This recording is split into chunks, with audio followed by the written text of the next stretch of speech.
தூத்துக்குடி மாவட்டம் எட்டயபுரத்தில் 2 மணி நேரத்திற்கு மேலாக பெய்த மழையால் சாலைகளில் நீர் பெருக்கெடுத்து ஓடியது. இது குறித்த கூடுதல் தகவல்களை செய்தியாளர் மகேஸ்வரன் வழங்க கேட்கலாம்.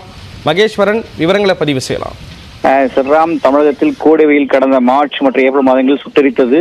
இந்த நிலையில் தற்போது அக்னி நட்சத்திரம் நீடித்து வரும் நிலையில் தமிழகம் முழுவதும் பரவலாக கோடை மழை பெய்து வருகிறது.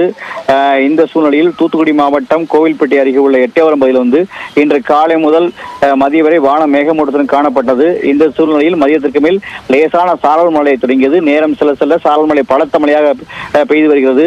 சுமார் 2 மணி நேரத்திற்கு மேலாக இந்த பலத்த மழை பெய்து வருகிறது.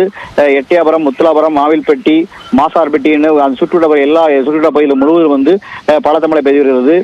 இதனால சாலைகளில் மழை வெள்ளப்பெருக்கு. அது மட்டுமின்றி இருள் சூழ்ந்து காணப்படுவதால் சாலை செல்லக்கூடிய வாகனங்கள் வாகனத்தில் விளக்குகளை ஒளிவிட்டு சென்று வராங்க. கோடை காலத்துக்கு முன்பே கடந்த இது கடுமையான வெயில் வாட்டியது. அது மட்டுமின்றி அப்பகுதியில் மானாவாரி விவசாயம் அதனால அந்த செடிகள் காய்ந்து கருகிய சூழ்நிலை இருந்தது. தற்போது இந்த பெய்த கோடை மழைங்கிறது அந்த விவசாயிகளுக்கு ஒரு கை கொடுக்கும் சூழ்நிலை இருக்கிறது. இந்த மழையினால் பொதுமக்களும் விவசாயிகளும் மகிழ்ச்சி அடைந்துள்ளனர். விவரங்களை வழங்கியதற்கு நன்றி மகேஸ்வரன்.